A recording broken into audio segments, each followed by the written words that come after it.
ঢাকা 17 আসনে তো অনেক সমস্যাই আছে। আমরা দেখেছি এটা নামে হয়তো এলিট সোসাইটি এলাকা, কিন্তু এখানে এর আগে যারা এমপি ছিলেন তারা আসলে কতটুকু করেছেন? যে রাস্তাঘাটের যে অবস্থা, বিশেষ করে এই যে ক্যান্টনমেন্ট বাসানটেক এটা এবং গুলশান এলাকায় মানুষের যে স্বচ্ছন্দে চলার কথা সেই সুবিধাও তারা সিকিউরিটি সুবিধা পায় না।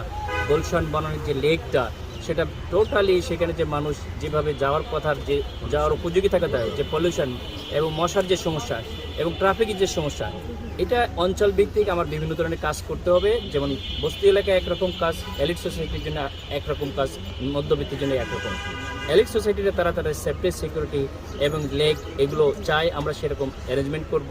বস্তি এলাকার জন্য এই কড়াইল বাসানটেক এই এলাকাকে আমরা একটু ভিন্নভাবে আমরা গোছাবো ইনশাল্লাহ, আর্কিটেকচারাল মেথডে, সেখানে যেন পয়নিষ্কাশন ভালোভাবে করতে পারে, তাদের বাসা বাড়িগুলো আরেকটু উন্নত করা এবং যেগুলো ফায়ার সার্ভিসের গাড়ি ঢুকতে পারে আমরা ব্যবস্থা করব। ক্যান্টনমেন্ট এই এলাকাগুলো পানির বিশাল সমস্যা, গ্যাসের সমস্যা, এই ব্যবস্থাগুলো আমরা উদ্যোগ নেব। এবং রাস্তাঘাটগুলো খুবই খারাপ অবস্থা, কেউ দেখে না। আমরা কিছু উদ্যোগ নিয়েছি, কিছু কাজ হচ্ছে, বাকিটা ইনশাল্লাহ আমরা সম্পন্ন করবো।